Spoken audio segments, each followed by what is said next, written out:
Hello everyone, कैसे हैं आप सब? किया सबने नाश्ता वाश्ता अच्छे से? अच्छा, ब्रेक उसी के लिए तो होता है। चलिए, ट्रेड। हाँ, ओके, ट्रेड। चलिए चलिए, अपन ने मीनिंग देखा था, इंट्रोडक्शन देखा था ट्रेड का। Types of trade, types of trade, right? क्या होते हैं टाइप्स ऑफ ट्रेड? कितने टाइप्स है? सब टाइप्स है। चलो एक काम करते हैं, एक बार है ना, अपन एक बेसिक एक ओवरऑल जिस्ट देखेंगे फटाफट से। उसके बाद में हर एक कैटेगरी या सब कैटेगरी में डिग इन करेंगे, ठीक है? एक बार पहले ऊपर ऊपर से देख लेते हैं कि क्या है कैसा है। ये सबको डायग्राम दिख रही है? जूम करूं? बेटर?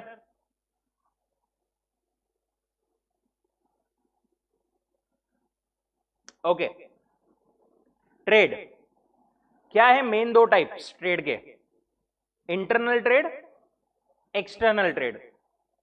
इंटरनल ट्रेड में अगेन दो types, wholesale and retail.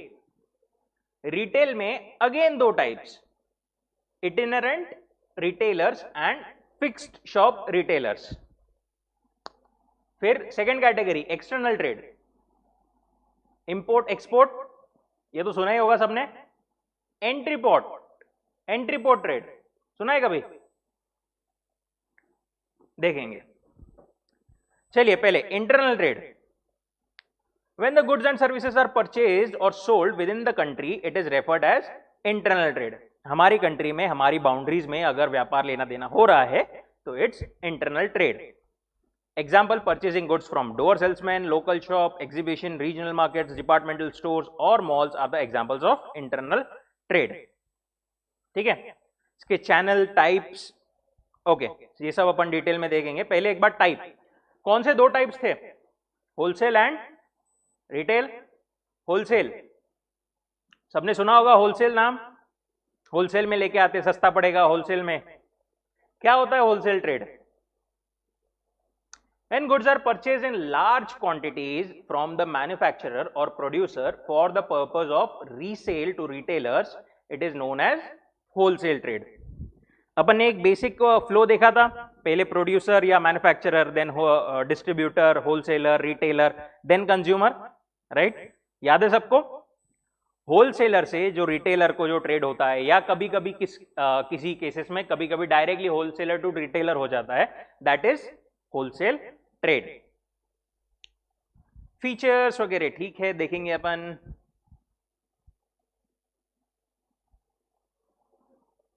Retail trade, when goods are sold relatively in small quantity to the ultimate consumer by the wholesaler or distributor or dealer is known as retail trade. ठीक है, अब देखिए, wholesaler ने retailer को बेचा था बड़ी quantities में, दैट वाज होलसेल ट्रेड। अब होलसेलर ने डायरेक्ट रिटेलर को बेचा स्मॉल क्वांटिटीज में, तो वो क्या होगा? Retail trade, correct. देखिए यहां पर मेन डिफाइनिंग फैक्टर जो है ना, वो पर्सन कौन बेच रहा है, खरीद रहा है, ये नहीं है। It's mainly based on quantity. बड़ी क्वांटिटी में, ह्यूज क्वांटिटी में होलसेलर अगर रिटेलर को दे रहा है तो दैट इज होलसेल ट्रेड। अगर होलसेलर स्मॉल क्वांटिटीज में रिटेलर को दे रहा है, या रिटेलर कंज्यूमर को दे रहा है, बेसिकली होलसेलर कंज्यूमर को दे रहा है या रिटेलर कंज्यूमर को दे रहा है, तो इट्स रिटेल ट्रेड। ठीक है, the person who is engaged in retail trade is known as retailer. In market, there is an existence of some sellers who are doing business at local level or within limited area. Such sellers are providing goods directly to ultimate consumers at reasonable prices. हमारे घर के आजू बाजू में जो shops होती है, किराने दुकान हो गई, छोटी शॉप्स हो गई, ये सब क्या है? Retail shops.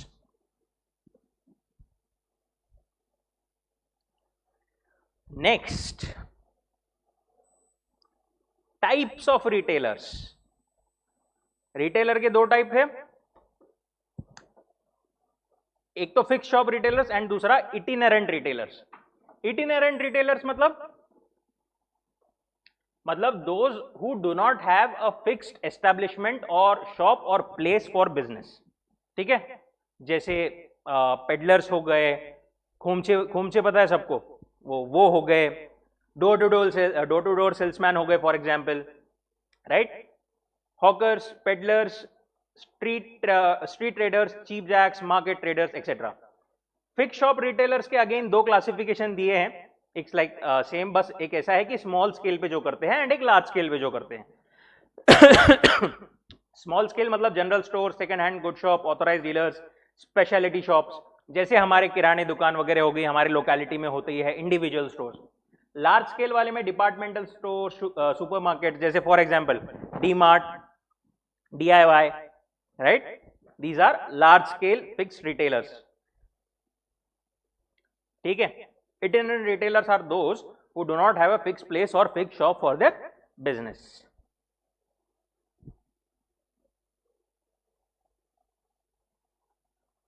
यहां तक ठीक है।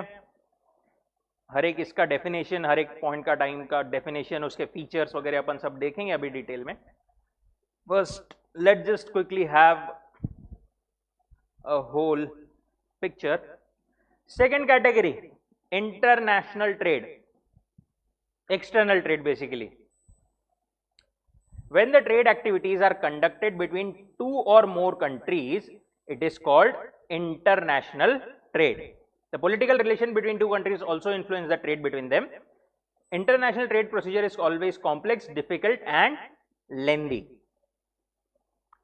Export trade, एक्सपोर्ट मतलब बाहर से मंगाना, बाहर भेजना।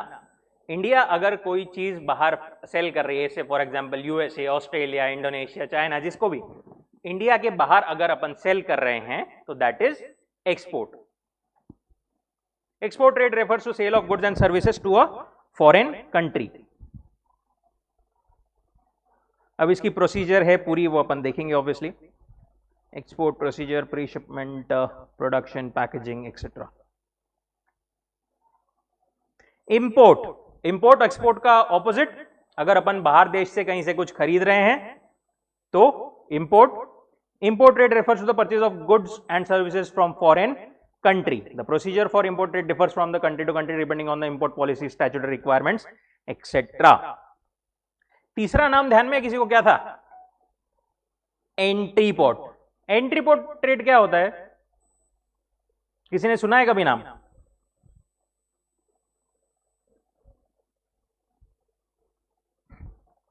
से फॉर एग्जाम्पल इंडिया है बीच में, अपन ने गुड्स मंगाए अपन ने, से फॉर एग्जांपल ऑस्ट्रेलिया से, ठीक है।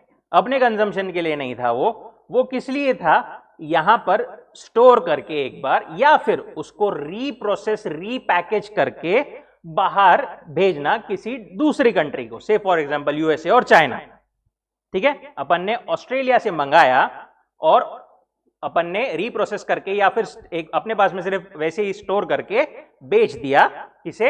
यूएसए और चाइना या किसी और कंट्री को, ठीक है। इस केस में ये लोग डायरेक्टली नहीं कर सकते थे क्या? फिर क्यों नहीं किया?